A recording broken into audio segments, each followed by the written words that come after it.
Maraming salamat po sa aming technical crew at sa aming direktor. At syempre, ito ulit si Fernan Hota ng Alerto Balita. At ngayon ay kapiling na po natin ng isang magiting, magaling na General Roger D. Sir, good morning. Good morning. Oo. Yamaga pa, sir. Alam mo, sa totoo lang, sa tagal po ng panahon, no? Sa tagal ng panahon ng pagiging public servant, no? Kasi nakita ko, napakadaming natulungan eh. Super. Ang dami-daming natulungan. Even though na alam kong matagal ka nang nag-aantay. No? Pero gusto ko muna tanungin, ano po bang klaseng pagkatao meron ang isang general na Roger D? Una po sa lahat, papasalamat ako at naimbitahan niyo ako dito. Pagdating po sa hindi ko pumalis kung ano po talaga ako, devoted na maka-Diyos. At palagi kong inaano rin yung mga talagang yung malapit din ako sa tao, sa mga tapos trabaho. Hindi nakikialam sa mga walang kwentang bagay. Sir, galing ka ng PNPA, kung di ako nagkakamali. Opo, 1995 po. 1995. Yes, sir. So after 1995, totally direct to duty agad? Yes, sir. So saan after na nagprobinsya ba or ano? Ang una ko po, na-assign muna kami sa SAC para mag-training. Then after training, na-deploy din kami sa Subic. Ang una ko assign was Davao City. So as a lieutenant? Lieutenant, sir. Lieutenant. So after sa Davao, tumagal ka? Mga almost ko doon sa Davao, almost 5 years ako. But during my stay in Davao City, my mother dito sa Davao City farm, sa PRO 11, bali, na-detail din ako sa DILG, sa task force ng DILG during the time of Secretary Puno. Oy, yung sa REACT? Yes, sir. Oo. Yun, sir, yung ko. Then bumalik ko ng Davao, then na-reassign ako papunta na sa Bicol. So, tumagal na ba tayo sa Bicol? O naging colonel ka na before? No? I was assigned in Bicol, sir, may major ako noon. Then, na-promote ako light colonel sa sa anti-kidnapping unit.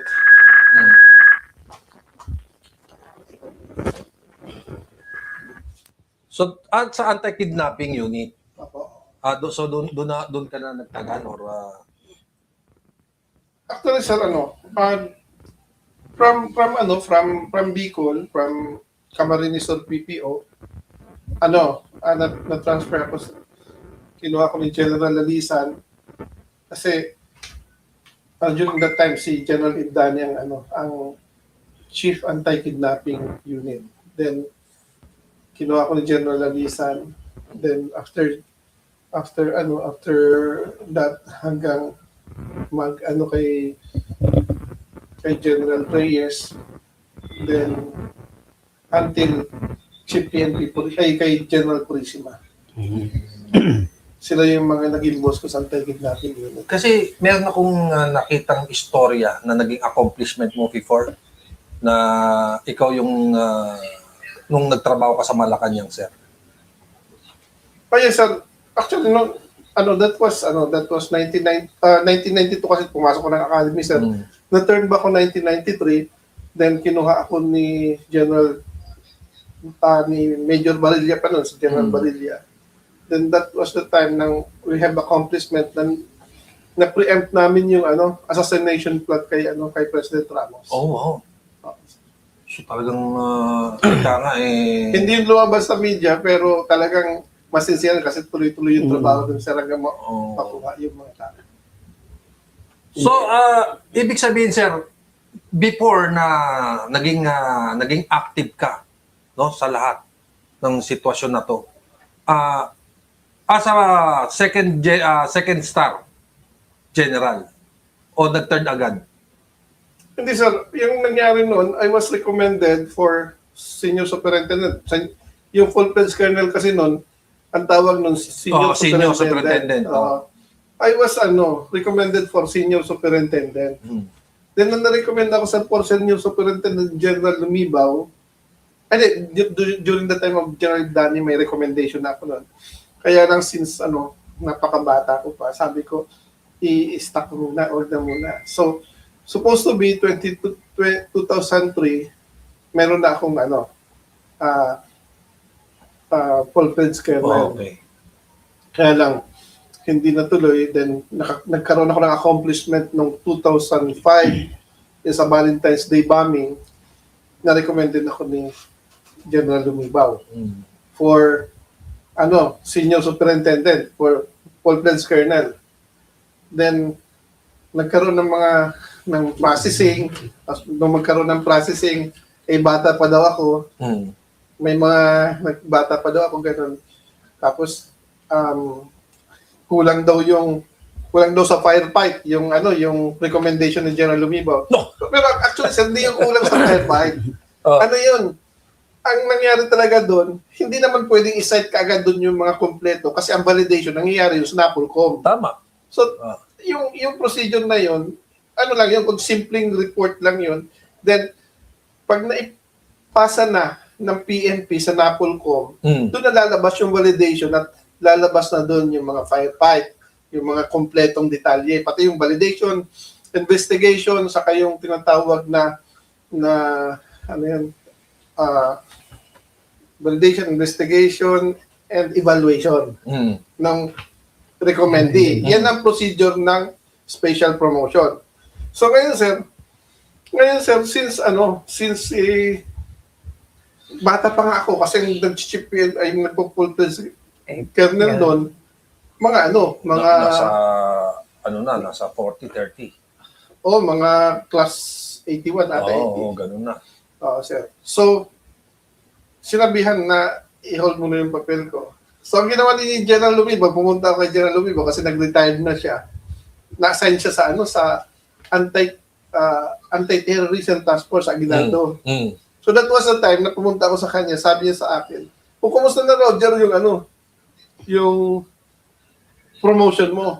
Sabi ko, sir, wala pa kasi bata pa daw ako. Saka kulang daw yung aking accomplishment. Ibig sabihin, sir, kailangan mo na tumanda. Bago para sa promotion. Bago ma-promotion. Yun nga, sir. Yun ang, diba? Kasi nasa batas naman yun, sir. Hindi yung pwedeng gano'n na dapat talaga, pag may special promotion, kahit anong edad mo, kahit anong rank mo, mapopromote ka. Oo. Alam mo, nakakapagtaka yung gano'n, ha? Ibig sabihin, kailangan mo na umidad bago ako mapunta sa gano'n. Di ba? Gusto yata, ugod-ugod ka na ba? Di ba? Ano pa mangyayari? Kaya nga. Paano mo pa maigagawa yung nararapat? Mas masarap na naging bata ka na naging gano'n ang promotion mo. So, ibig sabihin, maganda ang naging performance. Di ba? Maganda ang naging performance, maganda ang naging labas, pero hindi mo na kailangan tumanda para dumating sa puntong gano'n. Di ba? Kung may nakikinig man ang ating Secretary John B. Cremulya, sir, kailangan pa ba tumanda? Gusto niyo ba general na mayroong tungkod? Pero isa lang ang hinihiling ko, isa lang. Sir, isa lang. Ano ang balak mo ngayon? Ano ang balak mo ngayon? Na kung pagbibigyan ka ba ng pagkakataon, sir, ng pagkakataon na maging PNP chief, tatanggapin ba? Ako naman sir, sa totoo sa puso ko, kasi matagal na to, palagi na ako na-appoint chief PNP. Ilang beses na actually. Kaya lang, since hindi naman na-implement, mag-retire na lang ako sir. Tama na yun, okay na sa akin yun. Kasi hindi naman na-implement eh. During the time of Pinoy, may appointment na ako. During the time of PRRD, meron na rin. Tapos may advice na rin ngayong time ni PBBM, pero hindi naman na-implement. So mag-retire na ako. Kasi ang pagkakaalam ko, 2005 pa, sir, no? 2005 pa na pinapalo up yung mga, ano mo? 2005, sir, nagsimula yung Valentine's Day bombing kasi na-recommend ako doon kasi na-arresto namin yung mga nagpasabog. So, naano namin yun, sir, na-arresto lahat. Tapos na-recommend ako, yun nga, sinabi, bata pa ako kasi hindi pa nga pwede. So, ang ginawa ni General Lumibon, nag-note siya kay General Versosa. Sabi, please consider Roger, he has done so much for the PNP. So, ngayon, sir, since yung ganun nangyari, lahat ng mga accomplishment ko, nag-note ulit si General Versosa, pinakalat ni General Versosa yung lahat ng pinakuha niya lahat ng mga accomplishment ko, pinag-gather sa DI, sa PACER, sa mga operating unit, mga assignment ko, pinakuha niya lahat, tapos in-evaluate, dineliberate. Tapos dumami yung accomplishment ko. Kami mismo ni General Versosa ang nagdala sa NAPOLCOM para ibigay yun, para iproseso ng NAPOLCOM. So, ibig sabihin, very clear. In-endorse niya. So, ibig sabihin, very clear yun. Very clear na talagang naibigay na. Very clear yun, sir. Kasi ito yung nangyari nun, sir. Bago yun, idinala sa NAPOLCOM, may interim approval na yun kay PGMA. Kasi may note na si PGMA, okay, please passes. Tapos, pinatawag ako Chief PNP Versosa. Sabi sa akin, Chief PNP Versosa, Roger, pumunta ka dito sa office ko. Tapos, sige, kako, sir, pupunta ko dyan. O, dadalhin natin lahat ng accomplishment mo papunta sa NAPOLCOM for validation, evaluation, processing, at investigation.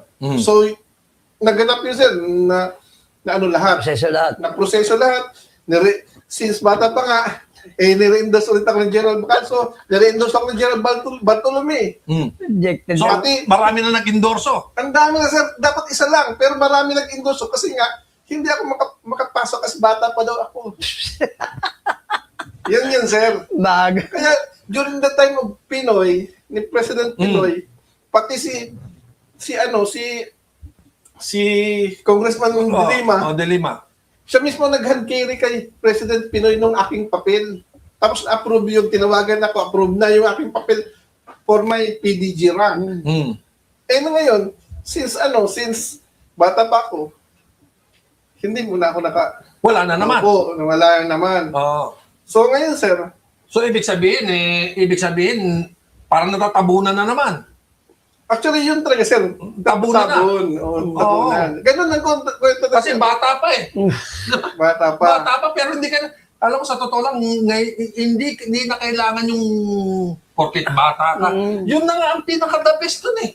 Kasi, may madadagdagan pa yung tulong na gagawin mo. Para sa mga kababayan natin. Saan yung track record Especially niyo, sa sir, mga no? peace and order. Sir. Saan yung track record nyo na ika nga, napakaganda, ika nga, lahat na ibigay nyo na. Hindi kayo na politika. Pero that time ba, sir, inabot mo pa si Secretary Benhur Abalos sa DILG? Ang kay Secretary Benhur, sir, nung pag-DILG Secretary ni Sir Benhur, timing kasi yon. Kasi, ang nangyari kasi sa akin, nung time na tinatabunan yung aking papel, yung hindi ako kahit may ministerial na lang yun, kasi may order ng presidente, ministerial na lang yun. So, wala akong kaso noon. No, wala akong kaso, Kasi dumating na yung aking 3-star, dumating na yung aking... Up to now naman, sir, wala kang kaso eh. Wala, sir. Malinis eh. Malinis. Oh, actually, ako sir, bilang isang media practitioner, ako, bago ako kasi mag-guest, nagre-research ako eh. Pero wala akong nakita. Ang pinagtatakan ko lang kung bakit hindi ma-implement. Oh, sir. Di ba dapat ibigay na eh. Dapat ibigay na. Nung ma-implement na kasi, sir, actually ganun, dumating yung aking 3-star. Tapos pagdating yung aking 3-star, imbis na ma-implement, mayroon nagpalabas ng order. Wala namang, hindi kompleto yung pangalan. Kung may pinalabas na order, papunta ng Pro 8, yung pangalan ko. Sabi ko, paano yun? 3-star ako, wala namang ganong position sa Pro 8. Oh. Bakit nagkaroon ng Bakit nagkaroon ako ng order na ganon? So sabi ko, sir, sabi ko, o sige, tanungin ko na lang yung si General Dolina pa, sir. Tanungin ko na lang kung saka si General Train. Tanungin ko na lang kung nandyan ba yung nandyan ba yung pangalan ko sa Pro 8? Mm. Sabi ni Jonathan, wala naman dito yung pangalan mo. Mag-antay ka na lang dyan kasi nga, para ma-implement na yung 3-star mo. That was 2014. Pero, na-approve itong sa akin, may initial approval na yung sa PDGRAL ko during the time of PGMA pa. Yung time ni Pinoy, yung 2014, kalahating term na ni President Pinoy. Oo. So, may initial dumating. Actually, dumating yung lahat, sir. Nakakamada yun. Kaya lang, ang dapat kasi, pag may dumating na advice, iproproseso na para mag-coordinate na ang PNP sa Malacanang. Kasi dapat ganon. Dapat talaga ganon. Oo, ganun dapat Oo, yun, dapat sir. talaga. Oo. So, hindi yun nangyari kasi nga, bata pa daw ako. Bata pa daw ako, hindi pa pwede. So ngayon, okay lang. Sige. Ang problema, noong 2014, nung dumating yung aking PDG, yung 4-star, may mga handwritten notes pa yan sa lahat. Pinapa-implement na. Tapos ngayon, biglang natanggal yung salary ko. Natanggal yung salary ko. Oh, Pati sa... Hindi ba? Sabi ko, ano naman ang kinalaman mo sa Sahod. doon sa ano? sabi daw, hindi daw kasi ako nag-report sa Pro 8. Mm. So, yung, Porkit hindi nag-report sa ProEd, tatanggalin ang sahod. yun nga sir, kaya nga sabi ko, Ano ba naman yung bulocization ko? Di ba? Oo. Ano, ang tawag ko ito, bulocization dahil nga doon sir, ako, ayaw ko naman sana magsalita, pero dahil doon, kaya nangyari ang mamasapa, no? Kasi may minomonitor ako na mga bibirahin. Kasi nga ako yung pinapamonitor Tapos yung pinapamonitor ako, may bibirahin, biglang natanggal ang salary ko. Nagtataka bakit? Tapos hindi na ako makakilos, hindi ko na na-monitor. Tumawag ako kay Sir Alan Prisima sabi ko, Sir, may ibabalita ako sa iyo. Sana magkausap tayo emergency. Sabi ni Sir Alan Prisma, o sige, pagbalik ko dyan, mag-uusap tayo. Yung pala, after one hour, binibira na yung mga sa mapasapan mo. Yun na pala yung information na natanggap ko na bibirahin. Sabi ko, matagal na yan. Gusto kong pumunta dyan, kaya lang nag-grounded ako. Kasi nga, nawalan akong salary, tapos hindi na ako So, ibig makakilos. sabihin, meron ka ng ano noon, meron ka ng hint noon. May alam na siya. May hint ka na Intelligence noon. officer ako. Sila ako nagmumonitor. Gusto kong matapos yun Oo. Gusto kong hindi mangyari yun Oo. bakit may tumanggal salary ko? Di ba? So, hindi ka ba nagtanong noon, sir? Hindi ka ba nagsalita na bakit ganun? Meron sir, may mga salita ako, meron akong mga affidavit, pinirman, may report ako lahat. Ang dami ko pang, kaya dahil dyan sa nangyaring yan, hindi ko alam kung bakit bata pa, ang dami tuloy nangyaring masama dahil sa hindi pag-honor sa order ng presidente. Kasi ilang presidente na, sir, ang nagdaan Correct, sir. Ilang beses na, from Pinoy to GMA to President Rodrigo Roa Duterte, Tapos ngayon, tapos kay BBM na ngayon. may order yung Malacanang, although hindi ko na masisisi. Naglabas na ba ang Malacanang ng order regarding dun sa mga dokumento na naipasa mo? Hindi sir, meron ng directive sa Malacanang ngayon. So, nag-directive na? Meron na silang directive na i-implement yung aking Oo. yung aking claims. Oo. Kaya lang hindi naman ma-implement daw ng Krami kasi dapat daw lumabas muna yung certified true copy Galing sa DILG. galing sa DILG na in-issue ni Sir Ben-Hur. Oo. So nung nag-issue kasi Sir Ben-Hur, harap-harapan mo mismo. Oo. In-approve niya yan, tapos pinirmahan niya yan. Tapos ngayon, kailangan daw, kasi wala na si Sir Ben-Hur, kailangan daw i-adapt ni Sir John Vic. Kaya ngayon, nag-email na kay Sir John Vic, approve niya na ina-adapt niya yon. So, may mga reply naman sa akin na natas niya na yung legal. So in-adapt na ni Secretary John Vic Rimulya? Yes, sir, in-adapt na. Naka-adapt na? Naka-adapt na, sir, in principle. Kaya lang ginagawa pa yung papel. iyon ang inaantay natin ngayon na lumabas na. Gano'ng katagal na naman yung Para papel? bang nakikinig, para bang nakikinig ako. Ha? Ang kinikinig ako rito, Mm. in fairness naman kay Secretary Remulla. Sir, ang kailangan na lang yata rito, pirma mo. Mm. Sir John Vic, pirma na lang siguro. Ang dami na sir utos. Para doon sa certified true copy. Oo, sir. Para mai-implement na yung ano, Oo, sir, saka press release. tsaka yung, Actually, sir, very consistent naman si Sir John B. Kasi may utos siya, halos every time magsulat ako, inuutosan niya yung magagawa ng complete staff Kasi board. magaling naman si Secretary John Vic. Oo, sir. Pagdating sa mga ganyan, alam ko na hindi siya nagpapabaya pagdating sa mga ganyan. Eh. Oo, sir. Alam ko naman po 'yun at ako'y tiwala naman, no? Tiwala naman ako. Pero sana mabigyan ng pagkakataon o mabigay na yung nararapat para kay General D. Mm. Sana. Yun lang ang panawagan ko. Panawagan ko lang kay alam ko naman na isa siyang magaling na secretary ng DILG na humawak. Oo. So, ang inihiling ko lang, sana naman, alam mo sir, sa totoo lang, nakikita ko yung nakikita ko yung galaw mo, performance mo, simula pa nung 1993, no? Wala akong nakikitang pagkakamali. Never ako nakakita ng pagkakamali. Ang kailangan lang talaga is ma-implement yung nararapat. Oo, sir. Matagal na, sir. Diba? Kaso nga lang, ang tagal na, no? Secretary John Vic, sir, matagal na po. Almost, kung di ako nagkakamali, 21 years na yata. Ilang presidente na? Tama ba ako kung 21 years? Oo, sir, kasi 2005 nagsimula, then, actually, sir, may 21 years o 20? Tama ba? 21 Tama, years? 21 years.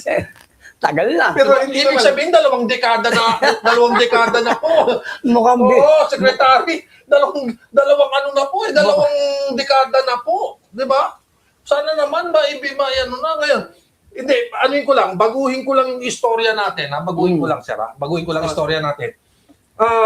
Kung sakali ba na ipagkalob na sa'yo, at naibigay na ng ating Secretary John Vic, willing ka pa bang maupo o directive na magre-retired ka? sir, pwede bang mag-explain? Oh. Okay. Kaya sir, dalawa ang ministerial duty dyan. Merong isang pag-check PNP ko, kasi matagal na yung na-approve, na-advise na lang ang inaantay. Meron din sinasabi niya yung in-appeal ko na meron doon claim sa ka-retirement.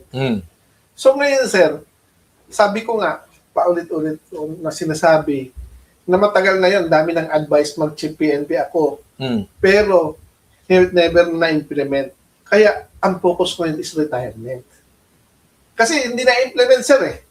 Kasi, di ba, hindi ko naman siguro ipipilit ng sarili ko kasi, kumbaga sa time pa ni Pinoy, meron ng order. Time pa ni PRRD, hindi lang 2 beses nag-order, hindi naman na-implement.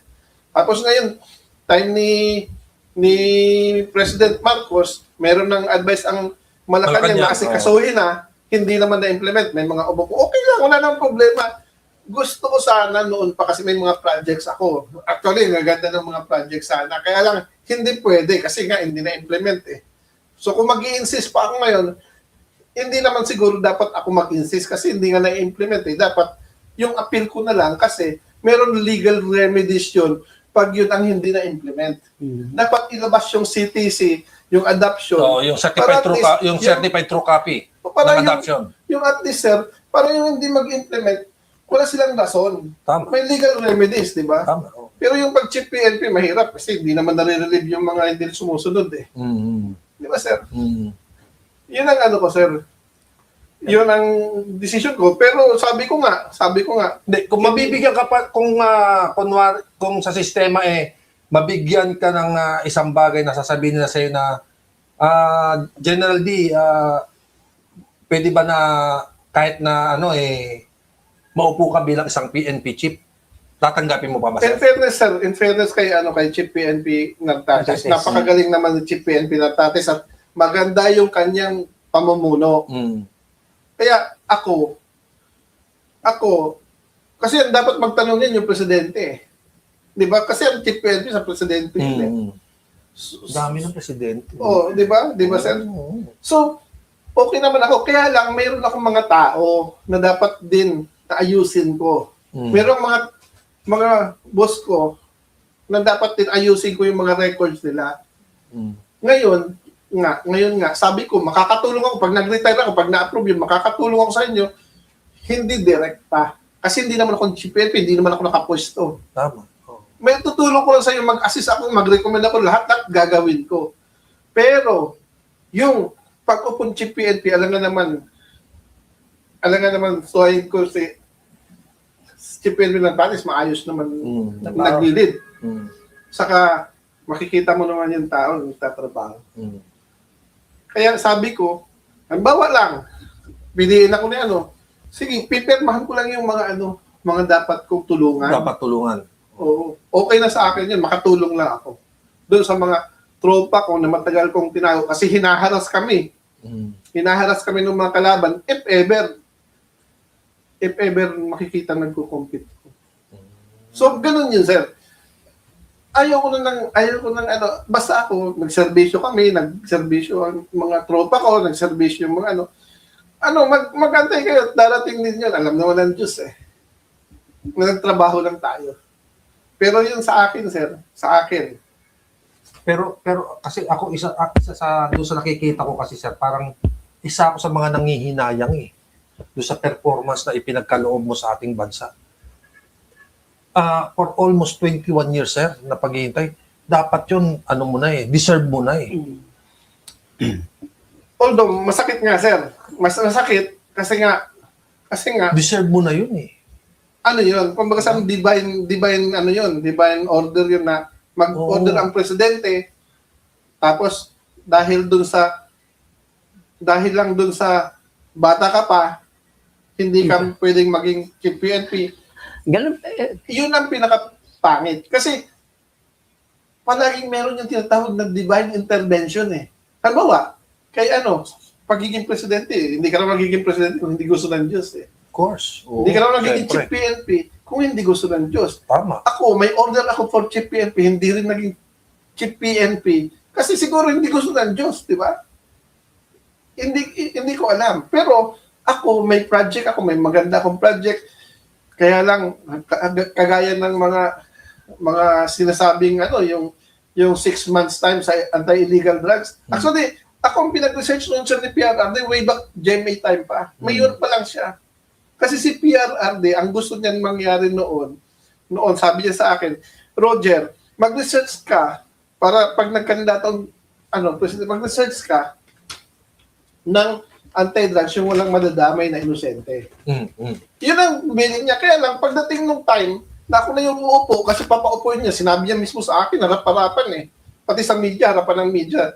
Sabi niya sa akin, Roger, alam ko yung ginawa mo. Saka si Presidente mismo, sir, si PRRD noon, sinabi niya na, kasi hindi naman may iwasan. Ako, kami naman, pag nagtatrabaho kami, talagang ako, doon lang ako sa legal ng mga usapan. Sabi niya, alam ko na ikaw, lahat ng trabaho mo, talagang trabaho.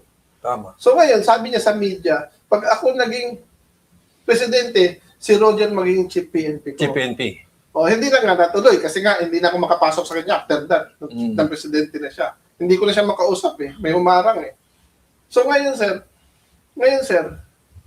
nasayang yung research ko.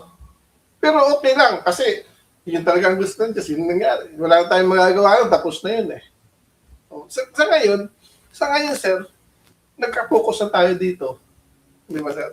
So, yun na lang. At least makapag-retire kasi kahit nga marami rin nalaga sa amin, mga namatay sa amin dahil dyan sa mga, siyempre, di mo yun maiiwasan kailangan na lang talaga yung ma-implement na kahit na hindi na tayo maging PNP chief, makapag-retired man lang ng maayos at magandang sistema. Oo, sir. Kasi in the first place, bago namatay naman si Secretary Enrile, tumatawag yun sa akin, titext naman kami. Kahit sa Malacanang, sabi niya, tulungan mo si Kasi may tutulong ako sir Kasi may mga na-witnessan akong mga bagay na ako lang naka-witness. Hmm. Na hindi ko lang pwedeng i-discuss dito. Gaya sa Spirit, hindi ko pwedeng Tama. i-discuss dito. Tama. Hindi naman natin pwedeng pag-usapan yun. Oo, sir. Never. Ang pinag-uusapan lang natin dito is yung dapat na ma-receive ng isang General Roger D. Oo, sir. Yun lang ang hinihiling natin eh. No? Hindi man tayo mapagbigyan ng pagiging PNP chief. Dahil sabi mo nga, sir, na hindi maipagkaloob ng Panginoon. Diba? Mabigyan lang naman sana ng maayos ng retirement. Oo. Diba? Yun lang eh. Yun lang hinihiling natin eh. Saka ano, sir, may ano yan eh. Kasi, siyempre, pag may order ang presidente, may mga insubordination yan. Oo. So, yung mga insubordination, bahala na yun. Kasi tuloy-tuloy naman yan. Hindi naman ako basta, sa ngayon, yun ang focus ko. Para at least hindi tumagal. Kasi habang tumatagal, imbis na makagawa ako ng mas napakagandang bagay, wala, natitingga ako eh. Kumbaga sa ano, ikaw yung naghihintay ka eh. Parang bang ang dating naghihintay eh. Naghintay ka lang, hindi mo malaman kung mayayari. Saka hindi lang naman ganun ang gusto kong trabaho na mag-file ng against corrupt eh. Ang dami ko pang mga gandang trabaho na hindi nakikita eh. Tsaka marami pang dapat na gawin. Oo, sir. Nang bukod pa dun eh. Oo, kasi alam mo, ang dami ko na-file against corruption. Kahit wala akong salary.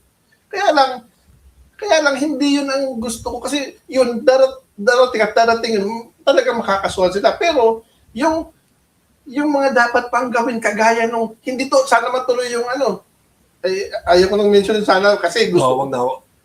ang daming natuloy na mga problema dahil diyan.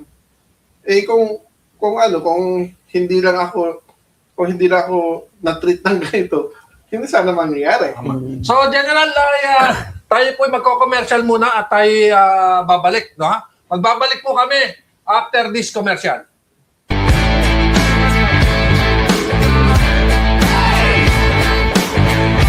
Kakampi ng inapi, walang sasaguhin.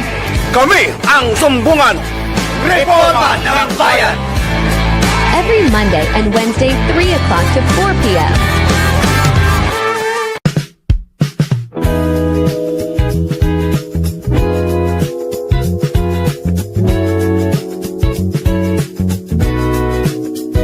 In Trepanoy, every Monday, 12 o'clock to 1 p.m.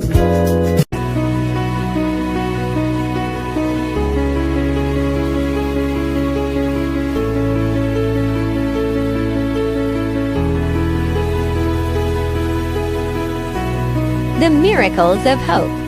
Every Friday, 10 o'clock to 11 a.m.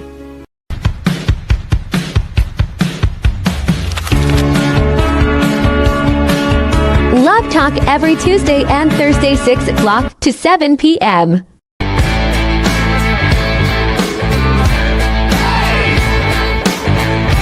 Kakampi ng inapi, walang sasaguhin.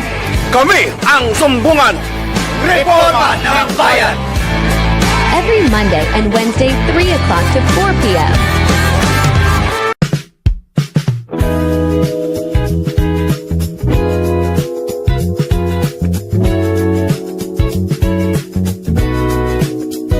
In Trepanoy, every Monday, 12 o'clock to 1 p.m.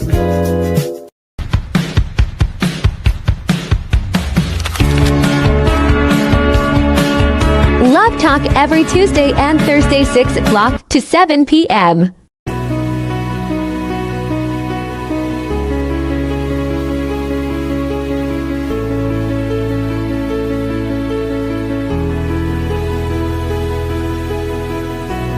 The Miracles of Hope.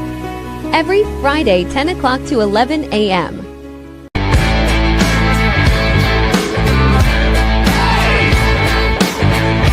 Kakampi ng inapi, walang sasaguhin.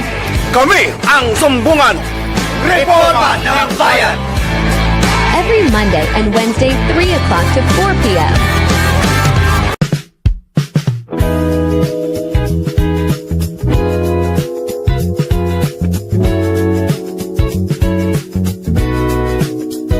In Trepanoy, every Monday, 12 o'clock to 1 p.m.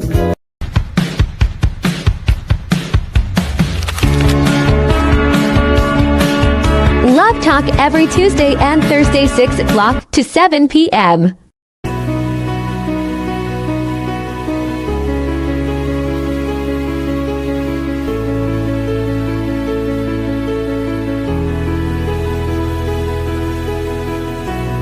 The Miracles of Hope.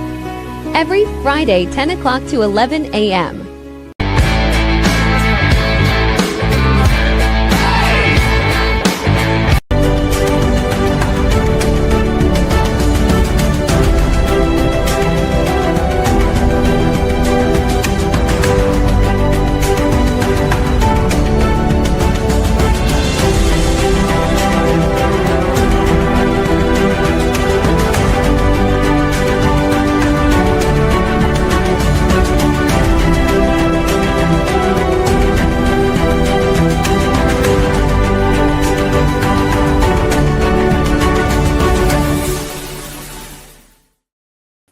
So sa aming pagpapatuloy, syempre kasama pa rin natin ang isang magiting na General Roger D.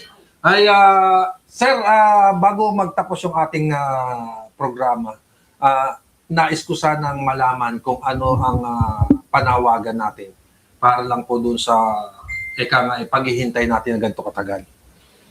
Una po sa lahat ay sana may release na rin yung certified true copy ng decision at order na na-issue noon na Kasi ang pagkakaalam ko, sir, naki-Director Bascuña na yung papel mo yes sir, na dapat pirmahan na niya. yes sir, actually sir, Galing kay Secretary Junbic. yes sir, Direktiba kay Director Bascuña. yes sir, ganito sir nangyari. Yung mga papel ko lahat ipinasa na ng office ni Secretary Junbic papunta kay Director. sa legal. Ang advice sa akin ng Office of the Secretary, aside doon sa email sa akin nung Mr. Junbic, na lahat yan may tasking na kay Director Bascuña. Tapos, ang sabi sa akin, tawagan ko doon. So, tinawagan ko, sir. Kompleto daw doon ang papel ko. Ang dokumento. Ang dokumento. So, tumawag ako ngayon pinatawag na ako sa appeal para ma-check din doon. In-interview na ko ng appeals. So, Okay. okay na. Oo, 1.5 hours kami nag-interview, binalidate lahat. Actually, ano yan, mga a month ago. So ngayon, sir, pinatawag ulit ako doon sa sa Osela. Yung Osela, office yun ni Yosek Benitez. Siya yung nag-review daw. Eh, tumawag ako doon, nakausap ko si A. Ramon, saka si Miss Bing. Ang sabi sa akin ni A. Ramon, natapos na sa kanila. Ibinalik na nila pa sa ni Miss Bing, hindi yun sir, sa isang araw lang, mga after a week yan.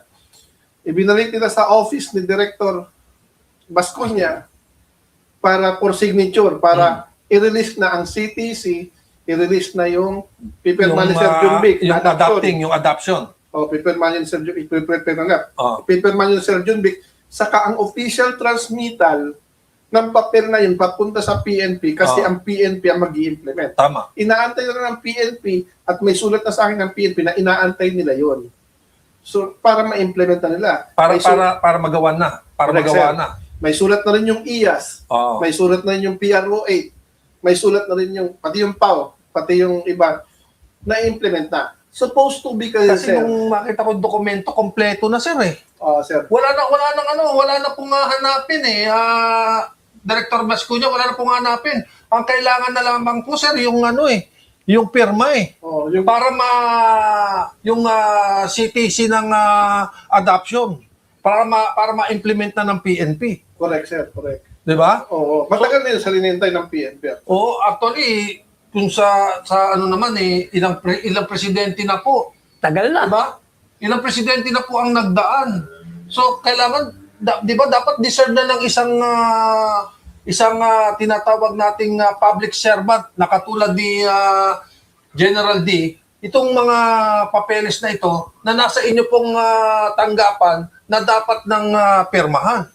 At para matapos na ang sinasabing nga paghihintay. Di ba? Dapat ganun eh. Di ba? Pero nakakagulat ayoko nung bata pa kasi ako.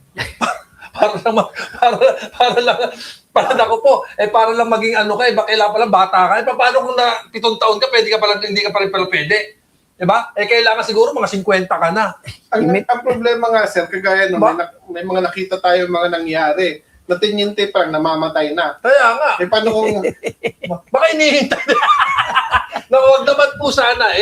Huwag naman po sana at napakabata pa ni General D para doon. Pero anyway, sir, maraming salamat po. No, thank you very much that pinaunlakan mo yung aking interview kasi kinukulit talaga kita sa telepono. Sir, pasensya ka na dito sa programa ka na ito, balita. Actually, ako po yung nangungulit. Ako po yung nangungulit para lang makasama ko ang isang magiting na general dito sa programang Alerto Balita, partner. Oo, kagabi pa lang, kahapon pa, tawagan ko na to. Sir, pero maraming salamat, sir. Thank you very much. At sana ay matapos na itong problema na na sinusuong mo sa ngayon. No? Matatapos din to, sir. Sa ipagkakalob ito ng Panginoon, alam ko darating ang panahon at darating ang sistemang ito na sa pamamagitan po ng programang Alerto Balita na ipagkakaloob sa iyo yung dapat na ipagkaloob sa iyo. At siyempre, congratulations din po. No, congratulations, hindi kasi matagal na yun eh. Matagal na, kaso nga lang ngayon lang kita i-congratulate kasi actually nagkaroon to ng award. Pero ayoko na sabihin. Basta congratulations din, sir. No, sa award na nakuha mo kasi wala akong nakita na anumang bagay na pagkakamali.